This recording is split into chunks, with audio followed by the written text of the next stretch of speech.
accompanied by the Secretary of Health and Human Services, the Administrator of the U.S. Agency for International Development, and the Senior Official for Global Health Security and Diplomacy.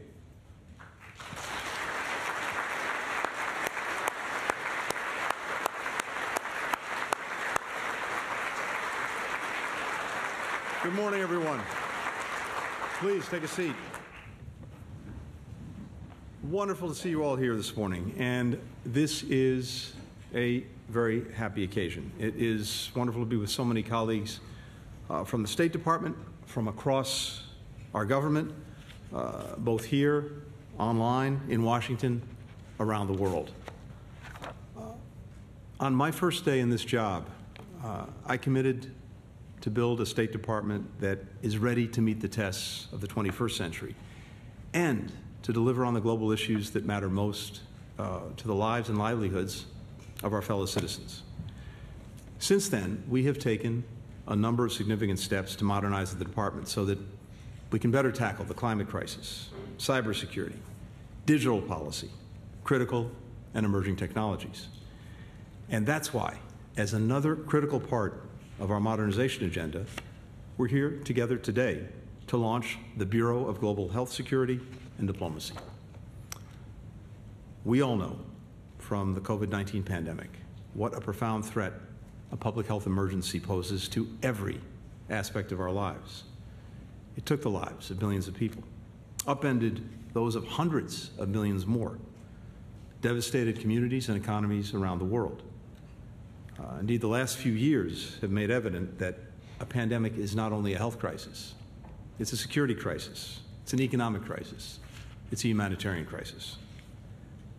We have an imperative to do everything that we can to prevent another pandemic. And when the next health threat emerges, and it's not a question of when, or it's not a question of if, excuse me, it's a question of when, we have to be ready. And the world at large has to be ready. That is a central mission of the new Bureau, to leverage the full power and purpose of American diplomacy to bring the world together, to prevent, and if that doesn't work, to prepare for and respond to the next health disaster. We're setting up a new Bureau to focus fully on the need to drive both internal and international coordination and accelerate the State Department's ongoing efforts to strengthen global health security so that the world can respond with immediacy and intention when the next health crisis emerges. And that's where diplomacy comes in.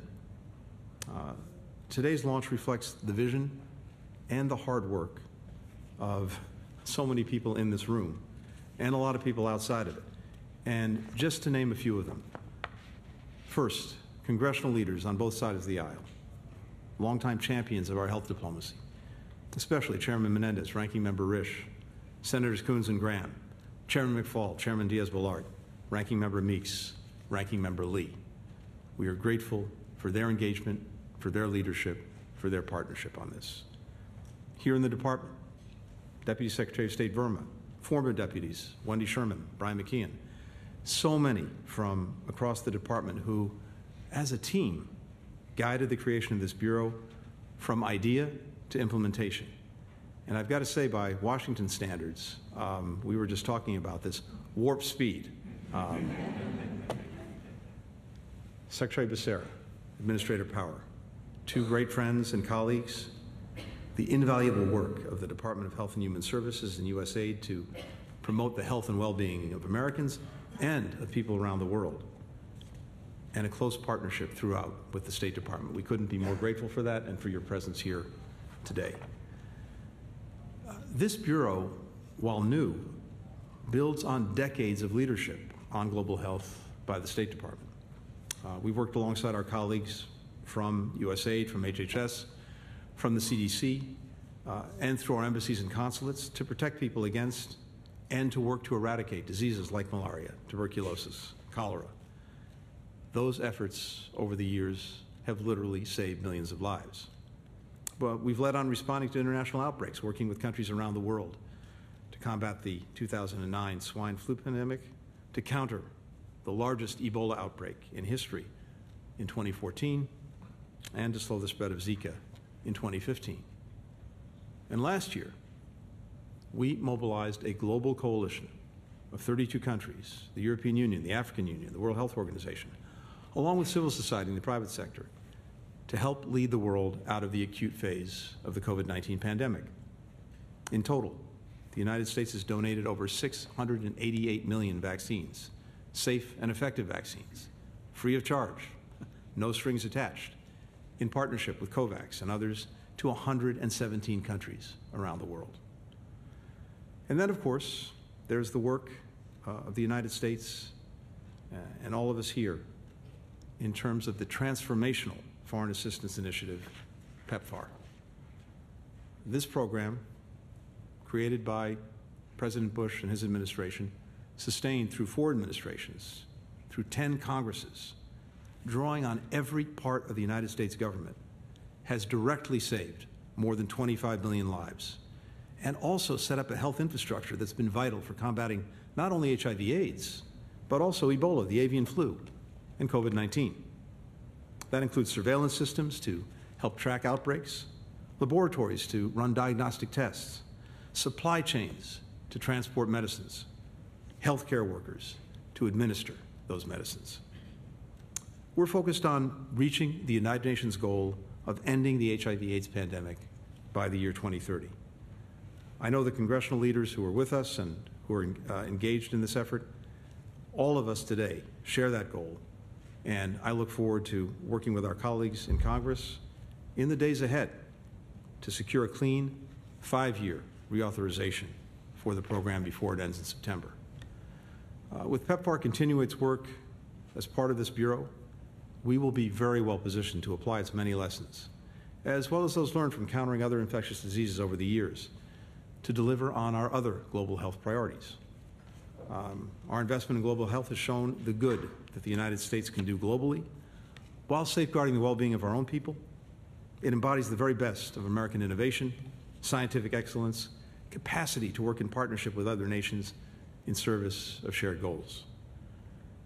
This Bureau is especially well poised to succeed because we happen to have one of the brightest, most experienced minds in global public health leading the way.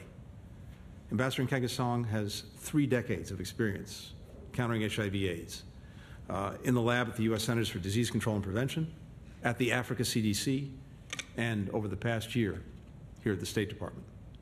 He's devoted a lifetime to strengthening global health security. He understands the importance of American diplomacy in rallying the world around this urgent issue.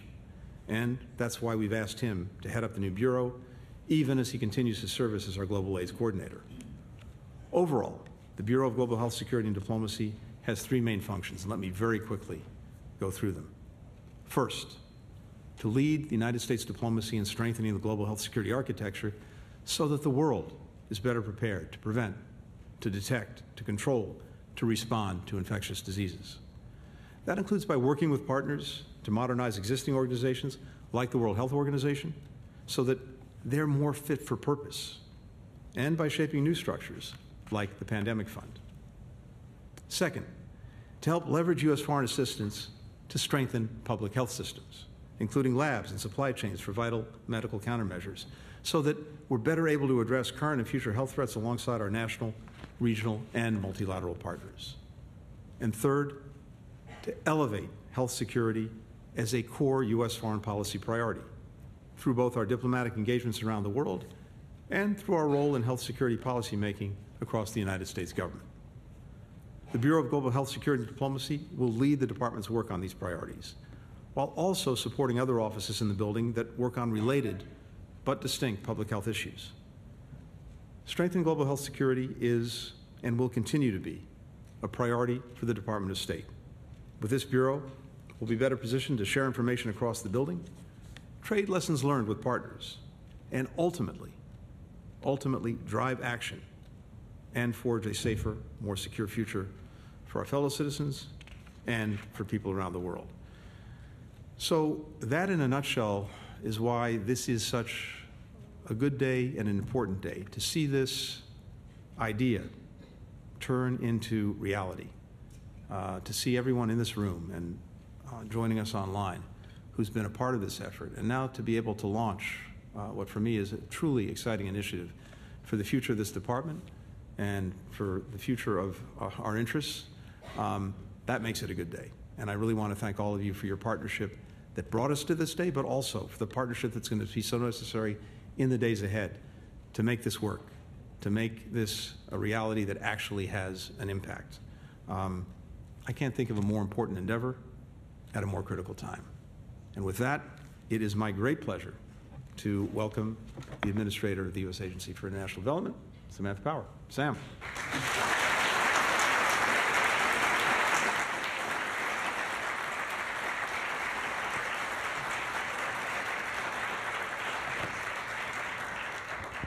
Thank you so much, Secretary Blinken. It is so great to be here on such a historic day for the Department and for the United States. We see too often how the lessons learned during periods of crisis have a way of fading and receding from memory as the emergency itself fades. But your leadership, Mr. Secretary, is helping us harness those lessons to make us all safer. You are institutionalizing the lessons of one of the great tragedies of modern history. And of course, I want to thank Ambassador Nkengasong. There could not be a better person to head up this new bureau.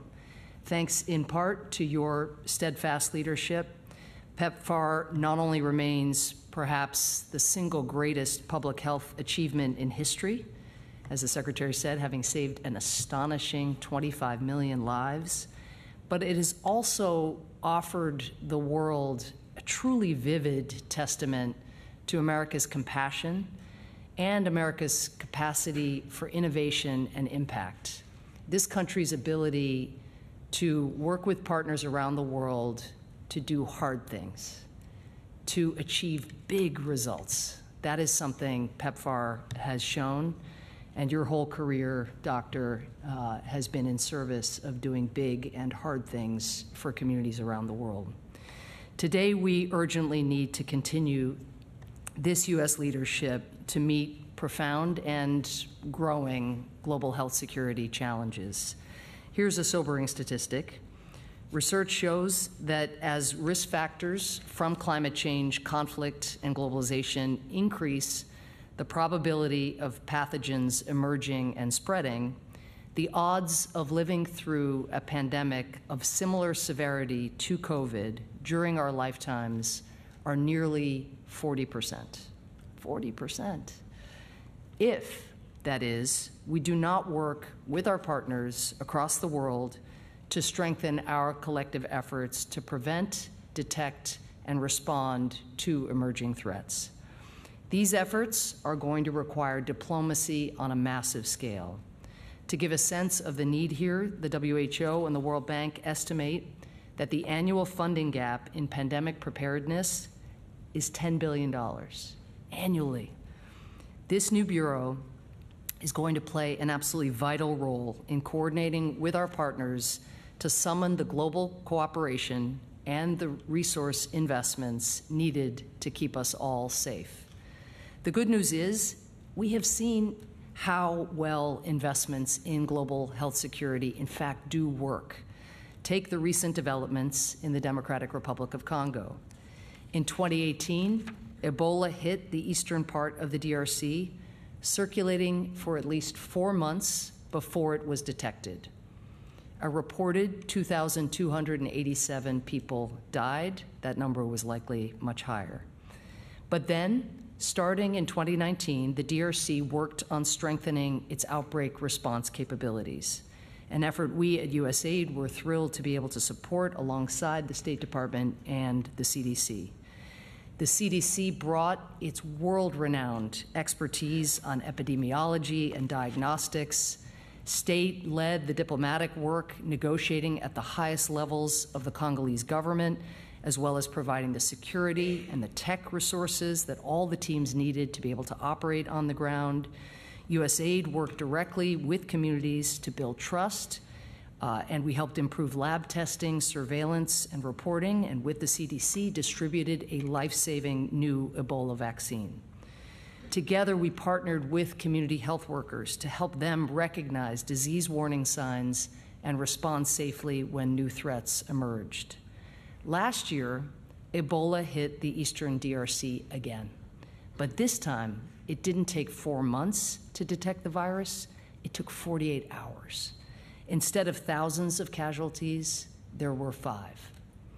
This new bureau is going to help draw in partners around the world as we work together toward our collective security and well-being, and help continue America's legacy of global health leadership when the world needs it most. Thank you so much. And now, let me turn it over to another extraordinary leader in the movement for healthier communities, Secretary Becerra.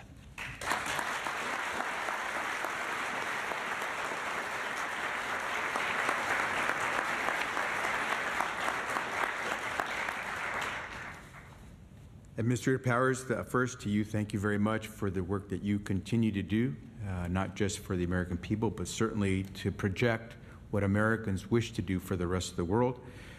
Secretary Blinken, to you and all of your team, a great thanks on behalf of not just the team at the Department of Health and Human Services, but from the American people for once again showing the world that America understands that its strength lies not just in what we do within our borders, but what we do around the world. And I have the privilege of being the last speaker before you get to see the real guy who's the showstopper. But I wanted to simply stop for a moment. What was it that Lin-Manuel Miranda said? The room where it happens. Isn't it great to be in the room where it happens? To each and every one of you who are day in, day out in the room where it happens, but no one knows, thank you for what you do. I know when I speak to my folks, whether it's helping stop the spread of Ebola or trying to make sure that we get nearly 700 million COVID vaccine shots in the arms of Americans, you're not going to be on the headline, but you were in the room where it happens. And I think Ambassador Nkengasong is going to definitely be in the room where it happens. And so it is great that we put our best foot forward. What a difference a pandemic makes to get people across the globe to recognize that no one is safe until everyone is safe. To recognize that you could be rich, but you can still die of some little bug you can never see. What a difference a pandemic makes to make us realize that we have to do this together, globally. Health transcends borders, economies, security, ways of life rise and fall based on health. And I am proud that we can say here in America, we recognize that our economy, our security, our way of life is tied intrinsically to that of everyone else in the world. And so our technology, our expertise, our wisdom, our resources belong to them as much as they belong to us if we want to continue to thrive. And I know, like you, I get asked the question often about the U.S. Are we really back? Are we in this game? Are we serious? Are we here to stay? Because there is an anxiety, an apprehension if we don't. And so I think the answer to that question is being given today. We are putting our best foot forward. At the Department of State, you will have someone leading in that effort to make sure that people understand that health transcends borders.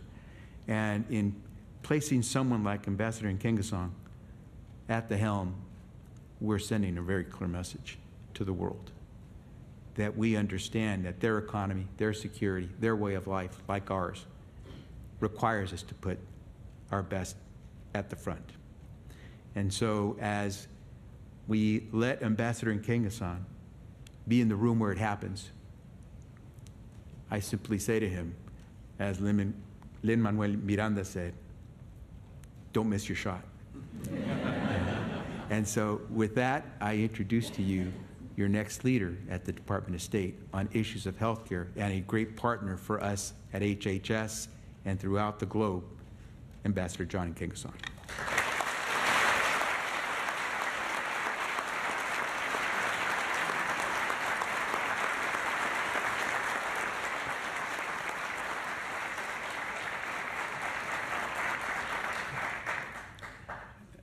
Good morning, or what a tall order to be in the room. Thank you. I would like to start by thanking Secretary Blinken for giving me truly the privilege and honor to lead this new bureau, the Bureau of Global Health Security and Diplomacy. Secretary Blinken, your vision for this bureau inspires all of us at the department. From day one, I remember stepping into your office on day one, and your priority number one was for this bureau to be established. So thank you for the honor and the privilege. Let me also thank Secretary Becerra for your kind words, Ambassador Powell for your kind words and support and friendship over the years, for being here today to highlight the interagency collaboration that will ultimately make this bureau a success. The creation of this bureau comes in the wake of one of the most devastating pandemics in the world's history. I can only think of 1918 during the Spanish flu. This pandemic, we all know, has claimed more than 20 million lives, including over 1 million here at home. The US economy has lost trillions of dollars, and even more so across the world. As Secretary Blinken noted, COVID-19 highlighted the imperatives for a coordinated USG response to stop health security threats. We've learned many lessons about pandemics through the 20 years we've worked closely as part of PEPFAR. And PEPFAR has been, without doubt, the US government's most successful global health program, saving, as others have said, 25 million lives. This was only possible through the whole of government approach. That's a big lesson we've all learned from PEPFAR. Therefore, launching this bureau comes as a critical point because, as others have said, we recognize that the frequency of the health threats are increasing because of the greater connectivity, globalization, climate change, population growth, food insecurity, and many others. So the lessons we've learned from the HIV pandemic, especially through PEPFAR, will apply dearly as we set up this bureau. HIV/AIDS remains a persistent threat, both at home and abroad. About 40 million people have died since the HIV/AIDS pandemic was first recognized in 1981, 40 million. And the UNAIDS just a few weeks ago released new data showing that last year alone, 1.2 million new cases of HIV infections occurred globally, and about 600,000 deaths from that deadly disease. Antimicrobial resistance continues to kill millions of people, and if nothing is done, by the year 2050, about 10 million deaths will occur annually, comparable to deaths resulting from cancer. Saving lives and preventing the spread of disease require the concept of 4 C's. We must cooperate, coordinate, collaborate, and communicate at global level, regional level, and at national level. The Bureau of Global Health Security and Diplomacy is ready to bring the full force of the US diplomacy and the Department of State to fill this role, that is, to advance the concept of the 4 C's. Secretary Blinken outlined in the mission of what this Bureau will do, so I will not repeat that, but rather I will highlight some priority areas that will advance the Bureau's mission in the near term in accordance with the mission statement. So first, we will help to ensure that the COVID-19 response efforts are sustainably integrated into the routine health security structures that we are jointly all of us, trying to advance. Second, we will help support the strengthening of capacities at both national and regional levels for outbreak response and to foster the development of the whole of government health security action plans. Thirdly, we will work with multilateral and regional partners to strengthen the global health security architecture to ensure greater capacity, coordination, and accountability. This includes a leadership role in Pandemic Fund, work to amend the international health regulations with others, and successfully negotiating the Pandemic Accord. Fourthly, we will ensure that health diplomacy is part of the DNA of the State Department's workforce. Our Bureau will work with State Department staff, other agencies, and departments staff across the world to ensure our institution that we institutionalize health diplomacy. And lastly, PEPFAR must succeed in our mission to control HIV in key priority countries or our partners' countries. We will focus on the goal of ending HIV/AIDS as a public health threat by the year 2030. In that spirit, I truly look forward to working with all of you to achieve a clean 5 years PEPFAR reauthorization, as Secretary Blinken has highlighted.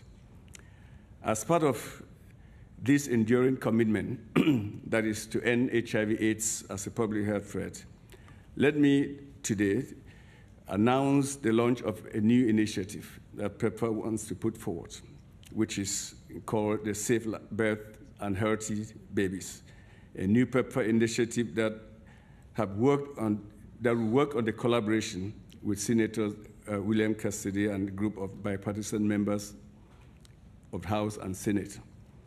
The Safe Birth and Healthy Babies will bring HIV-positive women who do not feel sick but might be what they need most. That is, it is comprehensive, reliable maternal care.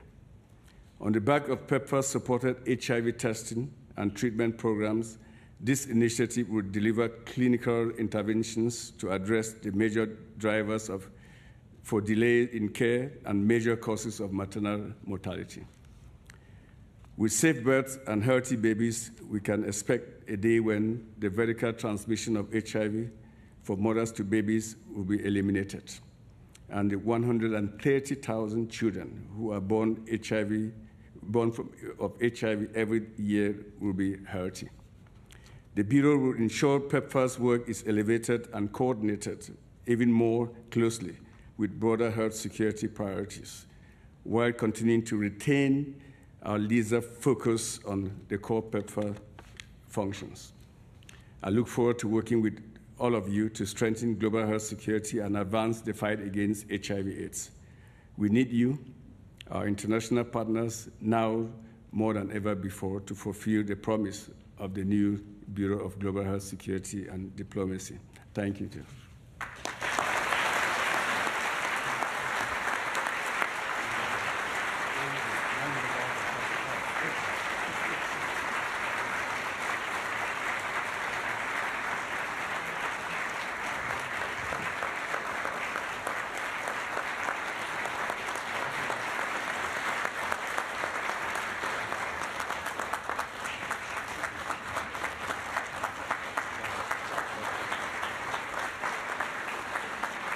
Ladies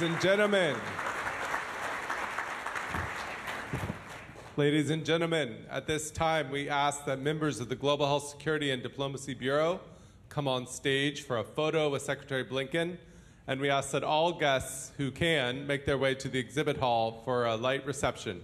Thank you.